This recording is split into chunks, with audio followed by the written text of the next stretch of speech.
ចុងក្រោយនៃជីវិតសិក្សាជើងមេឃពណ៌ស្វាយស្រមោលដើមឈើធំ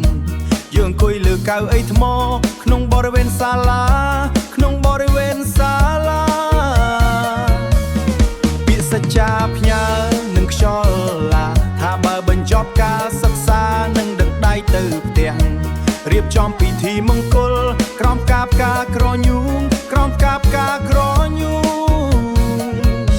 ថ្ងៃនេះជួបគ្នាវិញក្នុងហ្វូងនៅអភ្នែកសម្លឹងភ្នែកតែទឹកក៏កំពុងរលាយក្បែរខ្លួនមានអ្នកថ្មីកាន់ដៃយ៉ាងស្អិតតើពាក្យសន្យាឆ្នាំនោះគេទុកនៅទីណា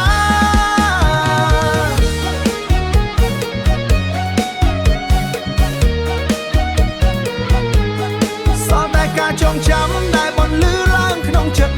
ហាក់ដូចជាស្លឹកឈើជ្រុះក្នុងរដូវកាលដែលផ្លាស់ប្ដូរកាលនោះយើងសរសេរក្តីសុខលើក្រដាស់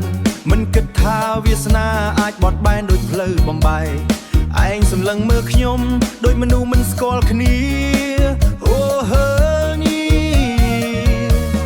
ធ្វើជាញឹមតែមិនមនុស្សមិនស្គាល់គ្នាធ្វើជាញឹមតែមិនឃើញភាពកក់ក្ដៅបាត់បង់ការតាក់ទងតែមិនបាត់បង់ការឈឺចាប់នៅតែឆ្ងល់ថាតើចំណងនេះវាដាច់តាំងពីពេលណាមិនទាមទារការពន្យល់ពីអតីតកាលគ្រាន់តែចង់ដឹងថាពាក្យដែលធ្លាប់និយាយកុំថាឡើយរៀបការសូម្បីការចងចាំមួយក៏អ្នកបានបោះវាចោលនៅមុខខ្លោងទ្វារសាលា